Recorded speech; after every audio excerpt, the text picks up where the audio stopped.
Donc, la question à laquelle on va tenter de répondre, c'est comment Jésus peut-il exister comme Dieu et homme en même temps? Et donc, voici la réponse courte. Chacune des deux natures du Christ communique ce qui lui est propre, sans qu'il n'y ait de confusion ou de division entre elles, entre les deux natures, puisqu'elles sont unies en un seul Christ, Dieu-homme. Donc, jusqu'à présent, c'est le quatrième enseignement sur le chapitre 8, le Christ médiateur. Et donc, on a vu le paragraphe 1 qui nous donnait le contexte de la médiation de Jésus, qui est le contexte de l'Alliance, qui donc continue logiquement avec le chapitre précédent, qui est le chapitre de l'Alliance. Donc, Dieu crée l'homme, le place dans un cadre d'alliance, intervient la chute, l'alliance est brisée, établit une alliance de grâce qui est sous la forme d'une promesse qu'il accomplit éventuellement lorsque le médiateur d'alliance vient dans le monde. Et donc, après nous avoir présenté tout cela, la Confession nous présente le médiateur en question.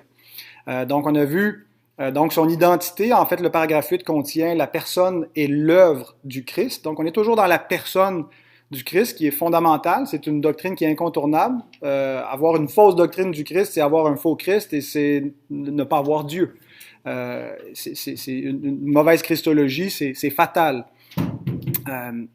Et donc, le paragraphe 2, ce qu'on a vu, c'est que on a vu la divinité du médiateur. Il est Dieu. On a parlé de l'engendrement éternel du Fils. Le fait que l'Écriture dit qu'il est engendré ne veut pas dire qu'il a été créé, mais qu'il est éternellement Fils, sans commencement, égal au Père. Et la semaine dernière, on a vu, toujours dans le paragraphe 2, ce que les théologiens ont appelé l'union hypostatique du Christ, c'est-à-dire que dans sa personne, l'hypostase, c'est le mot technique pour dire la personne, il y a deux natures. Une nature divine, mais une nature humaine qui existe sans mélange, sans confusion.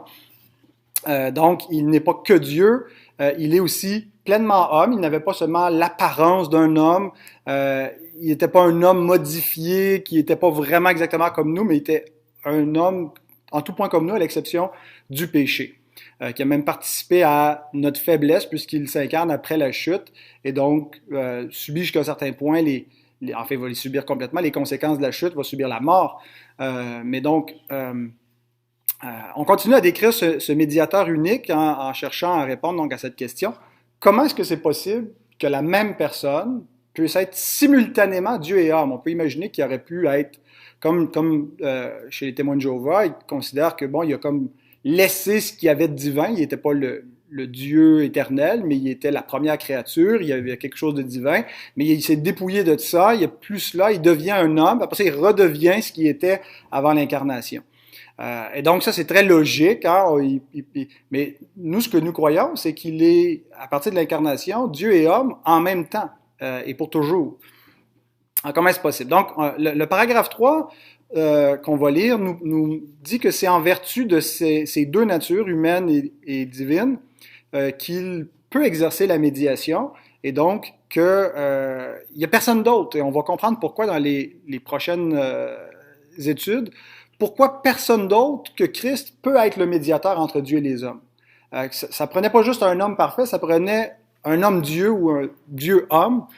Et donc, on va voir pourquoi. Donc, le paragraphe 3 commence en nous disant « Le Seigneur Jésus, en sa nature humaine ainsi unie à sa nature divine, en la personne du Fils, donc vous voyez les deux natures, une personne, union hypostatique, a été sanctifié et oint du Saint-Esprit au-delà de toute mesure. Il possède en lui-même tous les trésors de la sagesse, de la connaissance. Il a plu à Dieu de faire habiter en lui toute plénitude afin qu'étant saint, innocent, immaculé et plein de grâce et de vérité, il puisse être parfaitement équipé pour accomplir l'office de médiateur et en être le garant. Cet office, Jésus ne se l'est pas arrogé, mais c'est son Père qui l'y a appelé et qui a aussi mis entre ses mains tout pouvoir et tout jugement et lui a donné l'ordre de le mener à bien. Donc, dans la question que j'ai posée pour introduire cette étude, comment est-ce qu'il peut être à la fois Dieu et homme, il y a un problème qui sous-entendu, un problème à tout le moins pour notre intelligence. l'Écriture nous présente le Christ dans les évangiles comme un homme qui va passer par la souffrance, la tentation. Dieu peut-il souffrir et être tenté? On a vu quand on a étudié le chapitre 2, l'impassibilité divine. Dieu ne peut pas souffrir, Dieu ne peut pas être tenté de quelque façon par le mal, ne peut pas souffrir du mal. Dieu est impassible. Ses émotions ne sont pas causées, sont des perfections, sont éternelles, n'augmentent pas, ne diminuent pas par ce que les hommes font ou ne font pas. On le voit avoir faim. L'Écriture nous présente Dieu qui est sans besoin. Il n'est pas servi de main humaine comme s'il avait besoin de quoi que ce soit. Mais une autre chose qu'on voit et qui est peut-être un peu plus difficile pour nous d'expliquer, c'est qu'à un bon moment donné, Jésus dit dans Matthieu 24, verset 36, quand il parle de son avènement, il dit « Pour ce qui est du jour et de l'heure, personne ne le sait, ni les anges des cieux, ni le Fils, mais le Père seul. » Et l'Écriture nous dit que Dieu sait toutes choses. Alors, s'il est Dieu, comment se fait qu'il ne le sait pas?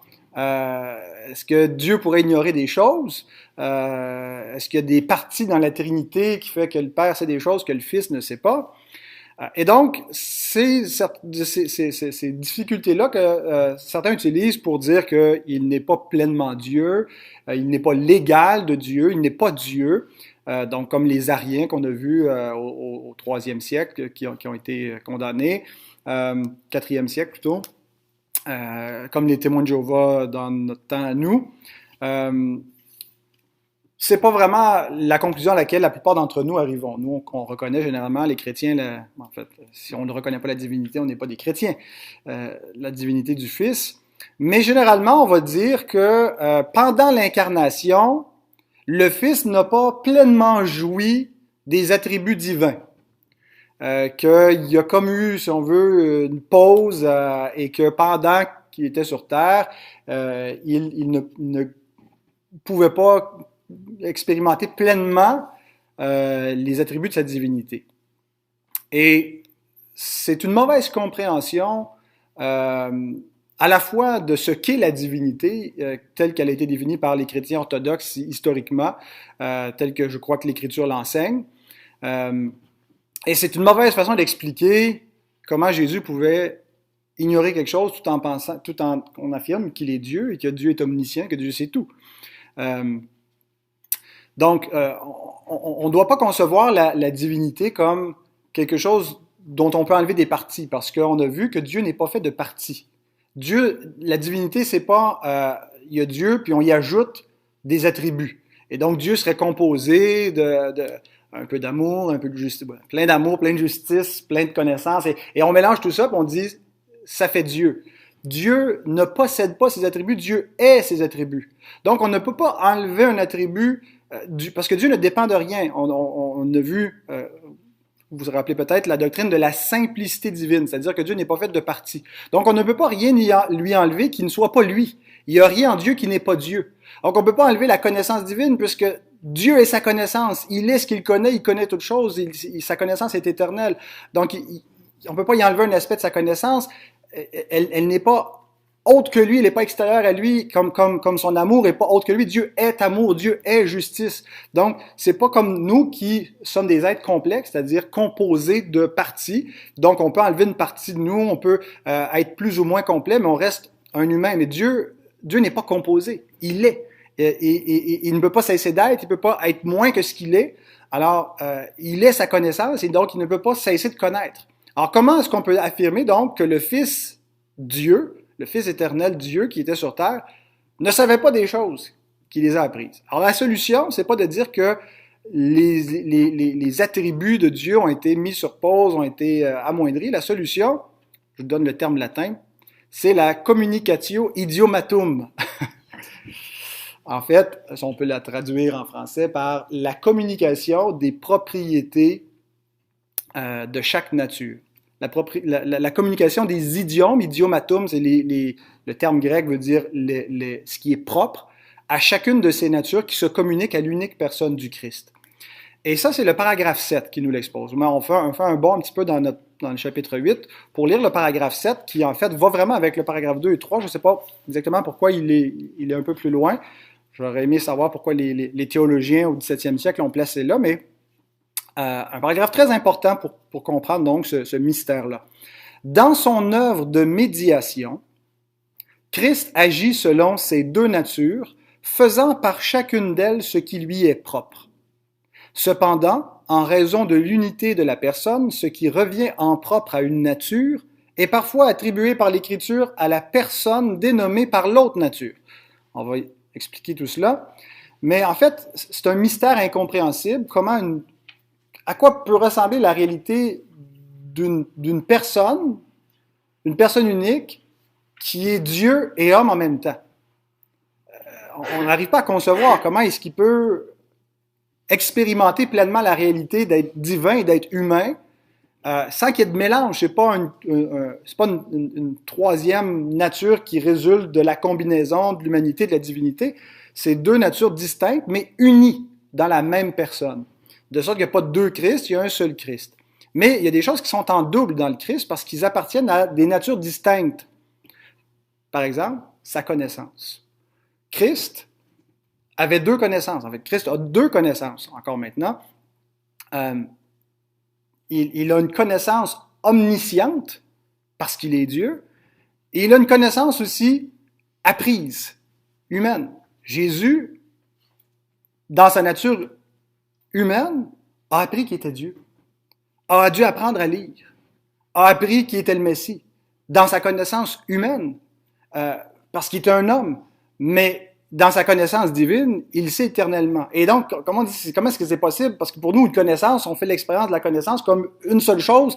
On ne peut pas connaître deux choses, deux niveaux de connaissance séparés, mais c'était le cas pour le Christ. C'est comme ça donc que les théologiens expliquent que par l'union hypostatique, il y a deux réalités dans la même personne. Christ est présent localement dans son corps, doit se déplacer pour aller vers des gens, pour aller voir s'il y a des fruits dans le figuier parce qu'il a faim. Mais en même temps, il y a une conscience omnisciente où il sait tout, où avant d'avoir vu Nathanaël, l'a déjà vu sur le figuier avant, et donc il agit selon une nature divine, une nature humaine, à la fois, constamment, continuellement. Parfois, par contre, l'Écriture nous révèle que c'est la nature divine qui se manifeste, et d'autres fois, elle nous révèle que c'est la nature humaine. Et c'est pas que de temps en temps, il est Dieu, de temps en temps, il est homme, il switch. Il est toujours les deux en même temps. Et donc, c'est la seule façon d'expliquer qui est cette personne-là qui est devant nous. Donc, il est soumis à la finitude d'un côté, il est né d'une femme, donc selon les règles biologiques que Dieu a auquel Dieu nous a soumis. Il vient sous la loi de Dieu, mais aussi sous toute la loi de la nature, soumis à la loi de la gravité, soumis au temps, soumis à l'espace, à toute l'existence humaine. Et en même temps, il se révèle comme celui qui est au-dessus de toutes ces lois-là, qui est maître du sabbat, qui est le législateur, qui commande, et c'est par sa personne qu'on est sauvé ou qu'on est perdu. Il commande à la tempête, il commande aux éléments. Tout lui est soumis. Donc, il y a une union hypostatique, il y a une communication des idiomes, des particularités de chacune des natures qui passent dans la même personne. Et c'est mystérieux comment les deux subsistent ensemble, sans mélange, sans confusion, mais c'est ce que nous confessons.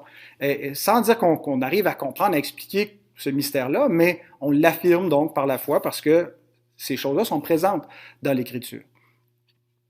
Donc, bien sûr, sa nature humaine est soutenue par sa nature divine de différentes façons. Je pense que dans la communication des idiomes, justement, c'est que la connaissance de la divine peut se communiquer à la connaissance humaine dans la mesure où Dieu veut, dans la personne humaine du Christ, communiquer dans la nature humaine du Christ, parce que c'est pas deux personnes, une personne humaine, c'est une personne, deux natures. Il faut faire attention comment on dit les choses.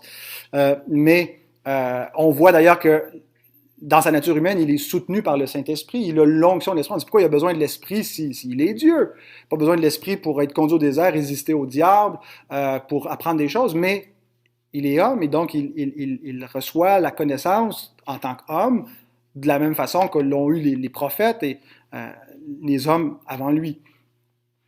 Donc, c'est bien sûr, c'est un homme unique, qui n'est pas exactement comme les autres hommes parce qu'il il y a une union avec une nature divine, mais ce qu'il faut maintenir, c'est qu'il y a en Jésus deux natures qui ont chacune leur propre connaissance, conscience, capacité et volonté.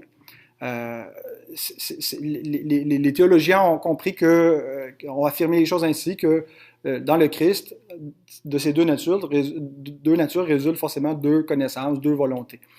Donc, c'est pas un mélange de deux natures qui en font une troisième sorte, ce qui serait le monophysisme. On a vu que c'était une erreur qui a été commise, qui a été condamnée donc par les conciles, les premiers conciles. Il n'y a pas une séparation des deux natures pour qu'on retrouverait deux personnes. C'était l'erreur de Sabellius, le sabellianisme, qui séparait tellement les deux natures qu'il faisait deux Christ en une apparence, si on veut. Donc, ce qu'on croit, c'est l'union de deux natures en une personne, l'union hypostatique. Donc, ce qui arrive, c'est que chaque nature communique ses propriétés, ses idiomes, communicatio idiomatum. Et donc, la confession ne prend pas ce langage technique, mais regardez la première phrase du paragraphe 7. Christ agit selon ces deux natures, faisant par chacune d'elles ce qui lui est propre. Donc, propre, idiome, le mot idiome veut dire propre. Donc, ce qui est propre à chacune de ces natures se communique à la personne unique. Et là, la confession ajoute une précision qui est très importante. Cependant, en raison de l'unité de la personne, ce qui revient en propre, l'idiome d'une nature, est parfois attribué par l'Écriture à la personne dénommée par l'autre nature. Et la confession nous renvoie à deux textes bibliques pour prouver le point. Acte 20, verset 28, qui nous dit « Prenez donc garde à vous-même et à tout le troupeau sur lequel le Saint-Esprit vous a établi évêque, pour paître l'Église du Seigneur qui s'est acquise par son sang. » Alors, Louis II traduit Seigneur, mais j'ai vérifié, le texte grec, c'est théos qui est employé. Donc, Dieu s'est acquise une Église par son sang. Dieu nous est dit ailleurs dans l'Écriture qui est incorporel. Il n'a pas de corps. Il n'est pas matériel. Donc, Dieu n'a pas de sang. On ne croit pas un Dieu qui est physique. On croit un Dieu qui est omniprésent parce qu'il n'est pas spatial, ce qui lui permet d'être partout. Donc, c'est pas juste qu'il a conscience de tout l'espace, c'est qu'il est partout parce qu'il n'est pas spatial. Et donc, on peut pas l'expliquer, on peut expliquer ce que Dieu n'est pas. Il n'est pas matériel, mais son immatérialité fait qu'il remplit l'espace. Mais en tout cas, Dieu n'a pas de sang. Mais là, ce qu'on voit ici, c'est que Dieu a du sang parce que la personne de Christ a du sang. Et cette personne-là est une personne divine. Donc, on attribue une caractéristique de la nature humaine à la divinité. Donc, il y a une communication, si vous voulez, des idiomes. C'est pas que Dieu s'est mis à avoir du sang, que c'était du sang divin, c'était du sang humain. Mais c'est le sang de Dieu. Parce que la personne qui a ce sang, c'est une personne qui est divine, tout en étant humaine. Et on voit le même exemple, la chose inverse, où c'est des caractéristiques humaines qui sont un peu comme déifiées, dans Jean 3, verset 13. Personne n'est monté au ciel si ce n'est celui qui est descendu du ciel, le Fils de l'homme qui est dans le ciel. Le Fils de l'homme, c'est le terme que Jésus utilise quand il se désigne lui-même, pour pas employer d'autres termes, de manière un peu mystérieuse, mais bon, ça nous renvoie à Daniel, la vision de Daniel, il voit un Fils de l'homme qui s'avance devant l'Ancien des jours, et donc c'est le Messie, mais c'est le Messie dans son incarnation, c'est le Messie homme, donc, c'est réellement donc Christ dans sa nature humaine, mais là, il nous est présenté comme le Fils de l'homme qui est dans le ciel. Mais Jésus n'avait pas une nature humaine éternellement. Il n'est pas descendu du ciel avec une nature humaine. Il l'a pris au moment de l'incarnation, quand il est né de la Vierge Marie, quand il a été conçu par le Saint-Esprit, quand son corps a été conçu. Mais avant d'être conçu dans la Vierge Marie, il existe de toute éternité. Il est Dieu dans le ciel, dans le sein du Père, qui vient révéler Dieu sur la terre, sous une forme humaine, en prenant une forme humaine. Mais donc, on attribue à sa divinité une caractéristique de son humanité, le Fils de l'homme qui est dans le ciel, qui est descendu sur terre. Et donc, c'est très important de faire la distinction entre les deux natures, de ne pas les mélanger, de les distinguer, mais de ne pas les séparer non plus, et d'appliquer ces distinctions-là dans l'événement central de la médiation de Christ, qui est la croix. Christ a souffert à la croix. La personne de Christ a subi la colère de Dieu et est mort à la croix.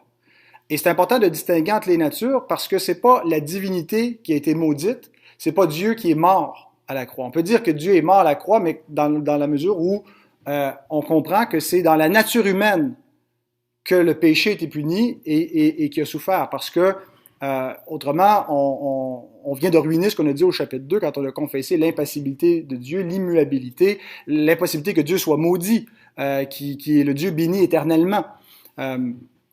Et donc, comment est-ce que Dieu peut être mort et c'est une impossibilité? Dieu est immortel. Qu'est-ce que ça voudrait dire pour Dieu de mourir? Il a cessé d'être, il a réapparu. Comment Dieu peut-il être mort? C'est pas la divinité qui est morte, c'est pas la divinité qui a été punie. Et l'Écriture nous montre que c'est spécifiquement dans la nature humaine que le Christ a porté le péché, parce que c'est la nature humaine qui a péché. Dans 1 Pierre 3, verset 18, vers la fin du verset, il dit que il a été mis à mort dans la chair. Bon, second traduit quant à la chair, mais c'est l'idée que c'est dans la chair qui est mort. Un peu plus loin, il répète au chapitre 4, verset 1, Christ ayant souffert dans la chair. Donc, la chair est quelque chose qui est spécifique à la nature humaine, et donc c'est sa nature humaine qui a souffert, qui est morte. Il est vraiment mort. Jean nous constate, fait un constat à la fin de son évangile, où quand il voit le garde qui vient, qui le perce de sa lance, qui voit le sang, l'eau, et qui atteste qu'il a vu ces choses qui sont bel et bien, qui atteste sa mort, il est vraiment mort. Il est mort comme homme. C'est l'homme qui devait être puni et non Dieu. C'est l'homme qui a péché. Et c'est Dieu qui a pris le châtiment en devenant un homme. C'est le point de l'Évangile. C'est pas ceux qui vont périr, qui ne sont pas dans le Christ, vont subir le châtiment pour eux-mêmes. Mais Dieu a pris le châtiment de ses enfants élus avant la fondation du monde en envoyant son Fils, le prince de leur salut. Et Hébreux 2, en fait, si vous lisez l'Épître aux Hébreux, l'Épître commence à nous le présenter, le Christ qui vient nous sauver comme glorieux, comme divin, comme plus élevé que les anges, comme le Créateur, comme étant l'image parfaite du Père, donc qui fait un avec le Père. Et après, qu'est-ce qu'elle nous dit de ce glorieux Sauveur qui l'a pris la forme d'un homme, parce que les enfants participent au sang, à la chair, il a participé lui-même, il n'a pas eu honte de nous appeler frères, il vient en aide au fils d'Abraham, à la race d'Abraham, c'est pas à des anges qui vient en aide, c'est pas aux anges déchus, c'est pas le salut, pas pour les créatures angéliques, mais pour les hommes faits à l'image de Dieu. Et donc, Dieu a pris le châtiment en devenant un homme, et il l'a pris dans la nature humaine. C'est la nature humaine qui devait être punie. Alors, même si la personne est divine, c'est spécifiquement sur la nature humaine. Et la semaine dernière, on a vu que cette compréhension de distinction entre les deux natures pour dire, bon, c'est pas un monophysisme, c'est pas une séparation des deux natures ou une forme de modalisme christologique que tantôt il serait Dieu, il devient homme, il redevient Dieu, que c'est simultanément une même personne avec deux natures sans confusion. Donc, c'est à Chalcédoine, en 451. Mais je n'avais pas lu le premier paragraphe qui précise que c'est cette distinction-là entre les deux natures, entre autres pour préserver l'impassibilité du Fils. Le fait que le Fils éternel, s'il est vraiment Dieu, puis que Dieu est impassible, Dieu ne peut pas souffrir, Dieu ne peut pas mourir, alors c'est pas dans sa divinité qu'il a subi la colère divine. Donc, je vous lis un extrait du Concile de Chalcédoine de 451. Le Concile s'oppose en effet à ceux qui tentent de diviser le mystère de l'économie en une dualité de fils, faire deux fils. Il repousse loin de l'assemblée des prêtres ceux qui osent dire passible la divinité du Fils unique. Alors, ceux qui niaient l'impassibilité du Fils, donc ils disaient, oui, ok, il est divin, mais il n'est pas autant divin que le Père, il est pas impassible, il est passible, il peut donc changer, souffrir dans sa divinité. Donc, en distinguant les deux natures, c'était entre autres pour affirmer sa pleine divinité, dire que c'est pas dans sa divinité qui a souffert, qui est mort. Donc, Christ a souffert, Christ est mort, sans pour autant que Dieu ait été maudit, que Dieu soit devenu mortel, sans pour autant que la péricorèse, vous vous souvenez de la péricorèse? L'interpénétration des personnes de la Trinité. On a dit que on peut jamais, la divinité, il y a 3 personnes en Dieu, mais ils ne sont pas un tiers de Dieu. Ils possèdent toute l'essence divine sans que l'essence divine soit divisée. On avait comparé ça aux 3 dimensions, donc qui ne sont pas des tiers, mais qui sont des entiers, puis qui sont une dans l'autre. Certains m'ont déjà fait la réflexion quand j'enseignais la péricorèse que à la croix, elle a pris le bord, la péricorèse, parce que le Fils est devenu l'objet de la colère du Père, donc il a pas pu, il y a comme une rupture dans la Trinité. Mais en réalité, c'est dans son humanité qu'il a souffert. Et donc, il n'y a pas eu une interruption de l'union entre les personnes trinitaires pendant que l'événement de la croix. C'est le Christ homme qui a été puni. Il n'y a pas 2 Christ, il y a un seul Christ homme et divin, mais c'est spécifiquement dans sa nature humaine. Et c'est, je pense, la compréhension de l'apôtre Paul quand il nous dit il y a un seul Dieu et aussi un seul médiateur entre Dieu et les hommes, Jésus-Christ, homme, qui s'est donné lui-même en rançon. Donc pourquoi il se précise homme? Parce que c'est un homme qui devait payer la rançon. C'est un homme qui a péché. Romains 8.3, Paul nous dit que Dieu a condamné le péché dans la chair. Dieu a condamné le péché dans la chair en envoyant, à cause du péché, son propre Fils dans une chair. C'est dans la chair que Dieu a condamné le péché. Parce que le péché est entré dans le monde par un seul homme. C'est aussi par un seul homme qui est venu la résurrection entre les morts, parce que ce seul homme a expié le péché. Donc, encore là, la nature humaine de ce médiateur. Donc, oui, Dieu était là à la croix. Oui, Dieu était en Christ, réconciliant le monde avec lui-même. Mais quand Paul nous dit cela dans 2 Corinthiens 5.19, Dieu était en Christ, réconciliant le monde avec lui-même. Parce que des fois, on lit ça, puis ça nous donne l'impression Christ n'est pas Dieu parce qu'il distingue entre Dieu et Christ. Dieu était en Christ. Alors, certains vont dire, ben oui, c'est le Père qui était avec le Fils, mais je pense que si on maintient cette distinction-là entre les 2 natures, Dieu et la nature divine est pleinement, corporellement dans ce corps, dans le Christ. Mais le Christ, c'est le titre qui est employé spécifiquement pour référer au Messie en tant qu'humain. Jean commence à nous dire qu'au commencement était le Logos, la parole. Il nous parle de lui comme fils. Mais quand il nous passe de l'éternité au temps, il emploie des termes messianiques. Le Christ, Jésus, le Fils de l'homme. Et donc, c'est pas qu'il y a une séparation entre Dieu et Christ, mais qu'il y a une distinction entre la divinité et l'humanité. Et donc, Dieu était présent, Dieu était sur la croix, mais c'est pas la nature divine qui a été maudite, qui est morte. Dieu ne peut pas mourir à la croix, c'est donc vraiment le Christ, homme dans la chair, qui a porté le péché. Alors, on va s'arrêter ici, et Dieu voulant, on va continuer cette réflexion la semaine prochaine.